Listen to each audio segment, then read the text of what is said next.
Aner malaka nyam kana diala content barwani linguasme be kamalka Nuer online TV channel. Jo ban linguasme mright konani akwi Dr. Bullmill. Take jo mugor no bialing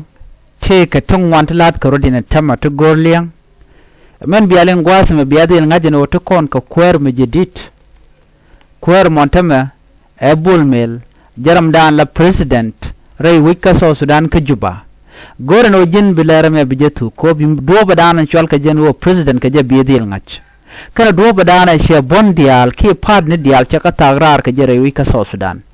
anyaw bi do badana jen ke kirma yadit re wich ka Juba ba wo ka Middle East bi ajelin ka jelere me chuje poro jen o jin bijetu gam video me bieling lot kamandan en Bullmill a kwer ka je ko gor ko no banti dial kon lat ko ren bana ka ngach gor jen o bi nyoga ni ko ken bega te ka ngach kamandana le rode ana bana wore kamandana bu kon lat gwasme an walle a shanka kel ka pay baro ron kin dangaro wi jen dangaro wi di bana jome bana je dil nyoa kel Bullmill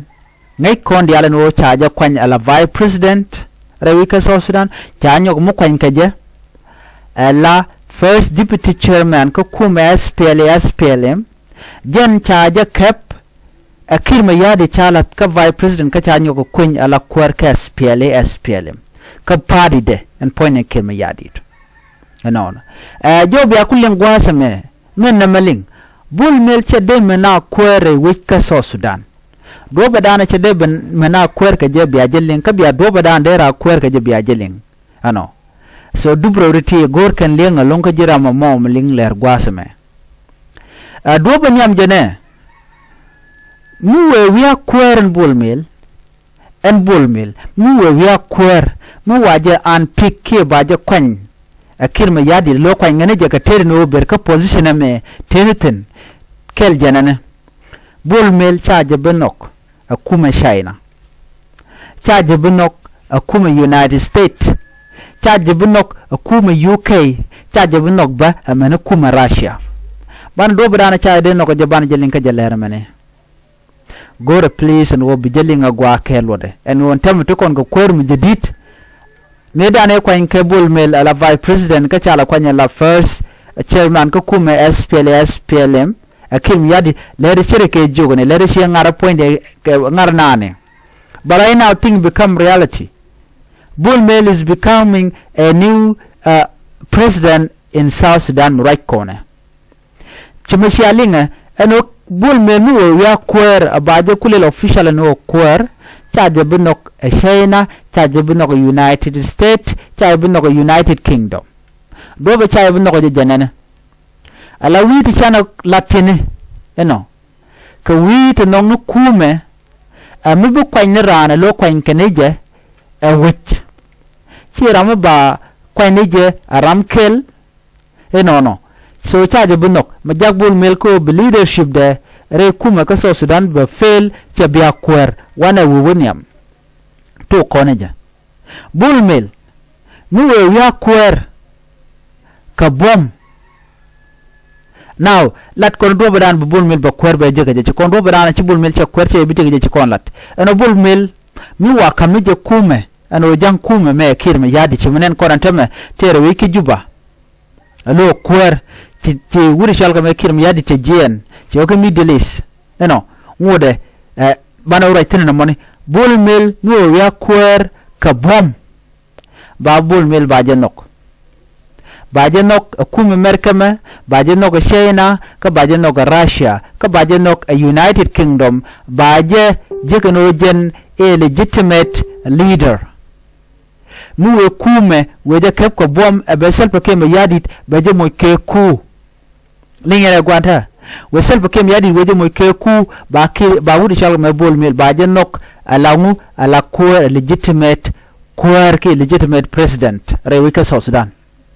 mu wetera mo gok tugde ka be kume kep ko bom ka be kep ke ditch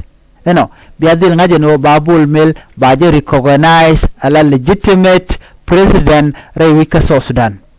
dundo cha Bullmill cha je recognize mu we ken e cha kem no kume kirme yadi de cha je kep ko bom abe kirme yadi de be joirar cha wuda me cha jabin no go bela kwer rewi ka so Sudan bala do jen aramimo miken gotin kon gorke winmon kana jagor ko tem winmon tem gon ramishi ku shelat mishi ku shelat ci bom ci wuce kap ba yi recognize winmon ba mu akami bol mel kwer no jang jene ku kwer ku jakan cha jabin no ko winmon do dien ba jogono jen jin ci ngulat ci rek ci kuma she yar so kuje mo cha jabin recognize anyo ngade jen bol mel cha de sanction ne kuma United States no alo jen charge recognize ano bela kwere wika so Sudan charge bu recognize mrai kone but mu we ku we jalat abe kirm yadit beje avatro abe ku abe kwer beje kan ka bom definitely bol mel bela president new president ray wika so Sudan no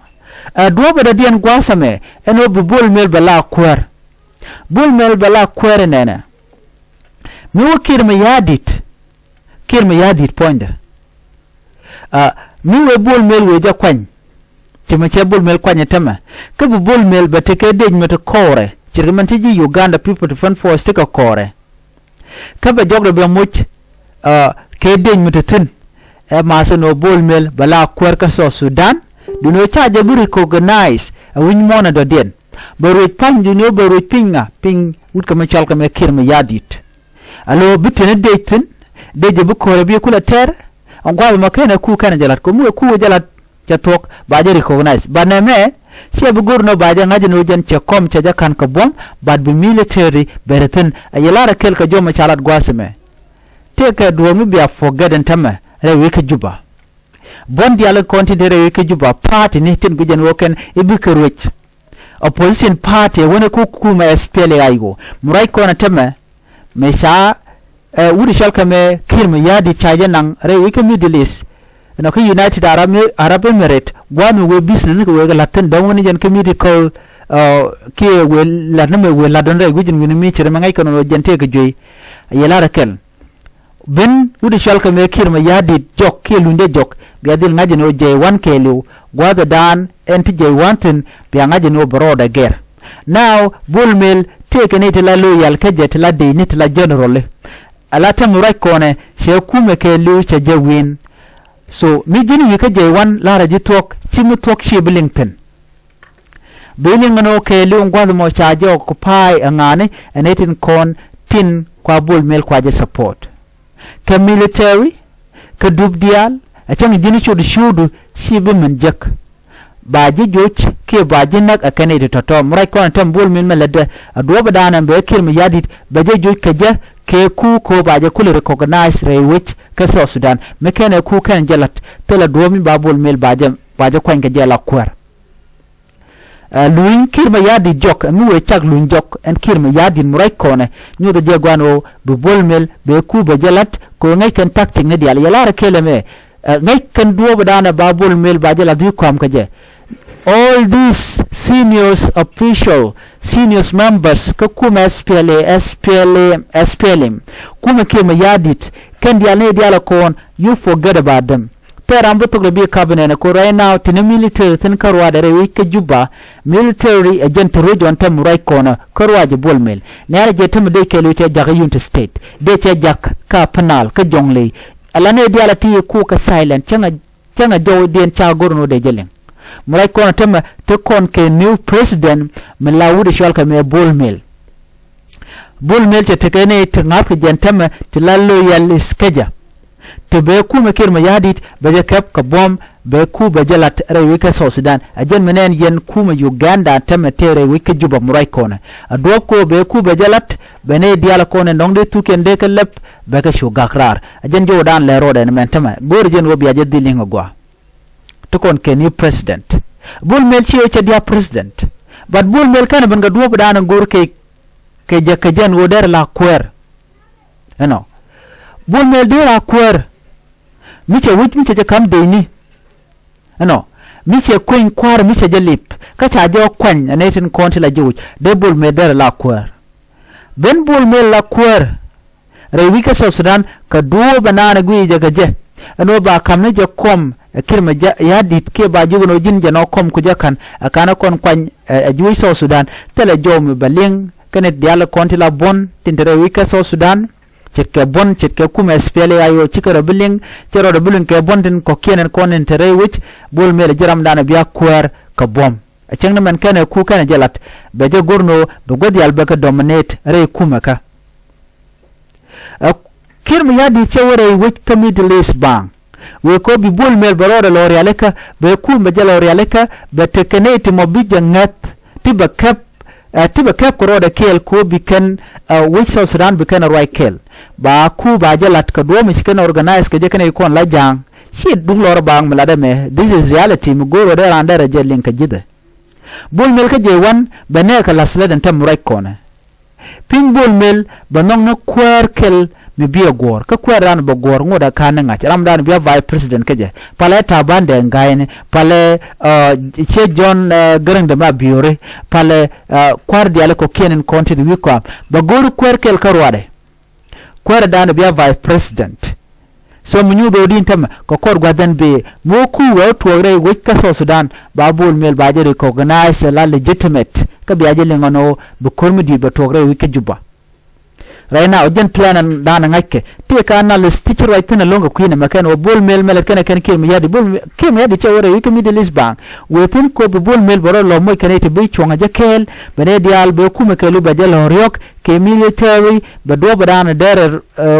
do badar jal kaje be der yaleka dukre kon der kum der kep kaje chirmenga yeno datre ma charo de tere tijen mu we jelo ndong bene dial ko ken be ga suspend re kuma ka ba cha jangach mi ram kel jena tam ko ne ko na bon we ray ke bon mele no na melal ke ci bon mele bilin be jono jintala ji power mu goje wer ka kel me yadit right now agenda na buto ko tam ray ko na so gwaden be ban tiga breaking news to ngwana lo we do not chunga second ke new president tam ray we ka South Sudan si banga je no president but a president te taka joga tam we ka joga rewde ka jela kwar me dana je chire mi ngarajen but right now it become reality bull mel is a new president atamara we ka South Sudan biatemal